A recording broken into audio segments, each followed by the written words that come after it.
हम देख रहे थे 6 की भाजकता का नियम, जिसमें था यदि कोई संख्या 2 से तथा 3 से विभाजित हो, अर्थात 2 से भी हो रही हो और 3 से भी हो रही हो, तो समझो वह संख्या 6 से विभाजित होगी। और यही 6 की भाजकता का नियम है। जैसे 18 है, जैसे 24 है। 18 में देखो 2 का भी भाग जा रहा है और 3 का भी जा रहा है, तो निश्चित रूप से इसमें 6 का भी भाग जाएगा।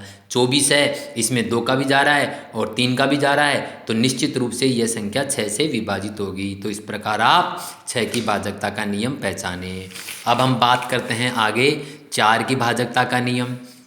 तो 3 या 3 से अधिक अंकों की संख्या, यानी यहाँ पे हमारी संख्या का 3 अंकों का या 3 से अधिक अंकों का होना आवश्यक है। ठीक है, तो 3 या 3 से अधिक अंकों की एक संख्या में यदि उसके 2 अंतिम अंकों, यानी अंतिम 2 अंकों से कोई संख्या बनती है और उस संख्या में अगर 4 का भाग चला जाता है, तो समझो वह संख्या 4 से विभाजित होगी। जैसे हम देखते हैं 4612, तो ये हमारी एक संख्या है पूरी 4612। तो इसके अंतिम 2 अंकों से कौन सी संख्या बनती है? 12। तो हम देखते हैं 12 में 4 का भाग जाता है, 4 थी 12, 12 में 4 का भाग चला जाएगा, 12/4 करेंगे तो 4 थी 12 हो जाएगा। तो इसका मतलब ये पूरी संख्या 4 से विभाजित है। अगर हम इसकी बात करें तो इसके अंतिम 2 अंकों से कौन सी संख्या बन रही है? अंतिम 2 अंकों से बनती है 16, 3516 में, है ना। और इसमें अगर हम 4 का भाग दें तो 4 चौक 16, भाग पूरा पूरा जा रहा है, तो इसका मतलब ये संख्या भी 4 से विभाजित है। इसी प्रकार 9532 के अंतिम 2 अंक हम देखें तो इसके अंतिम 2 अंक हमारे बन रहे हैं 3 और 2 यानी 32।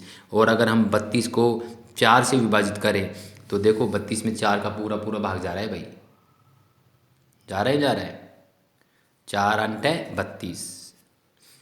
तो इसका मतलब ये पूरी संख्या भी 4 से विभाजित है। तो 4 की विभाजकता का नियम आप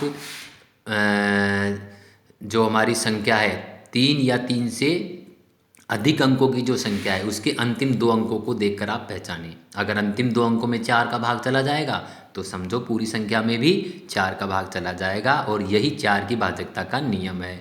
अब हम देखते हैं 8 की भाजकता का नियम।